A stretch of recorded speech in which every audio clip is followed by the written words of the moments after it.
Pascal Croze, je suis le gérant fondateur de la société Cléonette. Notre métier initialement était de développer des applications pour l'environnement des réseaux de distribution. On s'est spécialisé dans la mise à disposition de solutions standards et spécifiques pour les réseaux de franchise. Nos cibles sont en priorité les réseaux de franchise. Alors, donc on va retrouver de la licence de marque, de la coopérative et de la franchise pure. Les interlocuteurs et les décideurs que l'on cherche à atteindre, notre interlocuteur principal va être le fondateur et le directeur général du réseau. Une entrée par le développement, donc les équipes qui sont en charge du recrutement des nouveaux franchisés.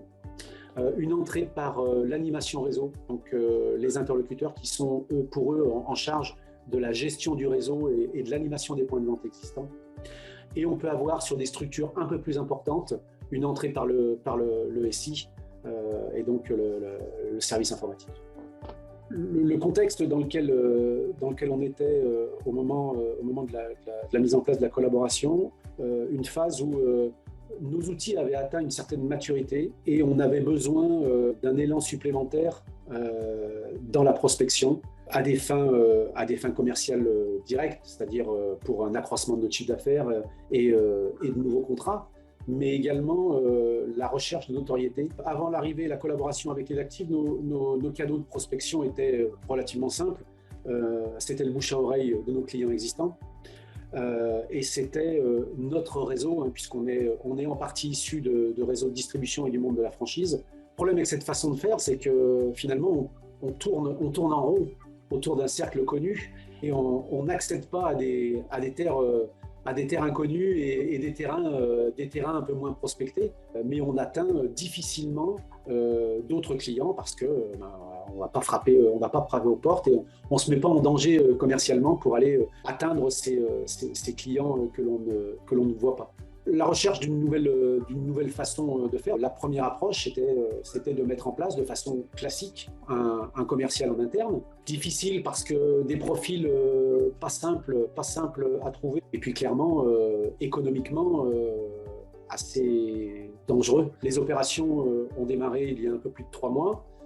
Aujourd'hui, c'est plus que satisfaisant puisqu'on a déjà obtenu des rendez-vous avec des clients qui n'étaient pas dans le cercle premier que j'évoquais de prospects connus, avec une quinzaine de rendez-vous, dont une dizaine de rendez-vous qui sont déjà très chauds, et 3 clients engagés, donc ce qui est déjà très satisfaisant et qui représente un niveau de rentabilité évident par rapport à l'investissement que l'on a pu faire. On a également aussi constaté un niveau de notoriété qui est nettement amélioré.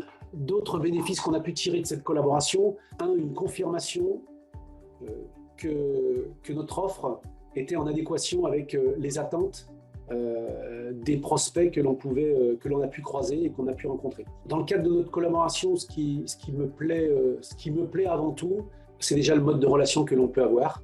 Clairement, il y a une relation de confiance et de plaisir de travailler ensemble. Le rapport humain et le lien humain que l'on peut avoir, c'est quand même un vrai plaisir de travailler de cette manière-là et une façon très efficiente de travailler. Je m'attendais à avoir une prestation plus passive et quelque chose d'assez industriel. Et c'est pas du tout ce qu'on a trouvé, hein, parce que comme je viens de l'expliquer, dans les points positifs autres qu'on a pu retirer de cette collaboration, c'est justement cet accompagnement, puisqu'on est plus dans un accompagnement que dans la mise à disposition d'outils ou de solutions de génération de leads. Donc cet apport-là me conforte dans la démarche, me conforte dans le positionnement et me permet de progresser aussi. Et ça, c'est vraiment un aspect que je n'avais pas imaginé au départ. Ça a changé notre process.